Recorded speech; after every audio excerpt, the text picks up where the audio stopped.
প্রিয় দর্শক, বন্ধ হতে যাচ্ছে এস আলম গ্রুপ নিয়ন্ত্রিত ৬টি ব্যাংক। এই কথাটুকু কতটুকু সত্য এবং কোন কোন ব্যাংক বন্ধ হতে যাচ্ছে এই বিষয়গুলো আপনাদেরকে জানাবো, এবং এই সমস্ত ব্যাংকে যদি আপনাদের টাকা থাকে তাহলে আপনারা এই টাকাগুলো পাবেন কিনা সে সম্পর্কেই জানাবো ইনশাল্লাহ। তো আজকের লিস্টের প্রথম নম্বরে যে ব্যাংকটি রয়েছে সেটি হচ্ছে ইসলামী ব্যাংক, দ্বিতীয় নম্বরে হচ্ছে সোশ্যাল ইসলামী ব্যাংক, ৩ নম্বরে ফার্স্ট সিকিউরিটি ইসলামী ব্যাংক, ৪ নম্বরে হচ্ছে গ্লোবাল ইসলামিক ব্যাংক, ৫ নম্বরে হচ্ছে ইউনিয়ন ব্যাংক, ৬ নম্বরে হচ্ছে বাংলাদেশ কমার্স ব্যাংক।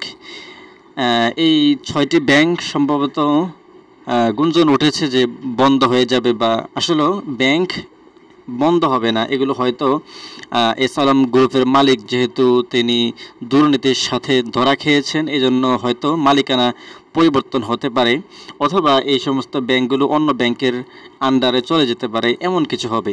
ব্যাংক বন্ধ হয়ে যাবে এটি সম্পূর্ণ ভুল ধারণা। একটি কথা বলে রাখা ভালো, প্রতিটি ব্যাংক, বাংলাদেশে যতগুলো ব্যাংক আছে প্রতিটি ব্যাংক কিন্তু বাংলাদেশ ব্যাংকের আন্ডারে, বা এই সমস্ত ব্যাংকগুলো বাংলাদেশ ব্যাংক নিয়ন্ত্রিত করে। তাই কোনো ব্যাংকের কোনো সমস্যা হলে, কোনো ব্যাংক যদি দেউলিয়া হয়ে যায়, সেটি বাংলাদেশ ব্যাংক সেটি ঘোষণা করবে।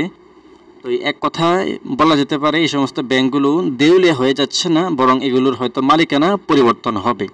এই বিষয়ে আপনাদের কোনো চিন্তিত হওয়ার কোনো কারণই নেই।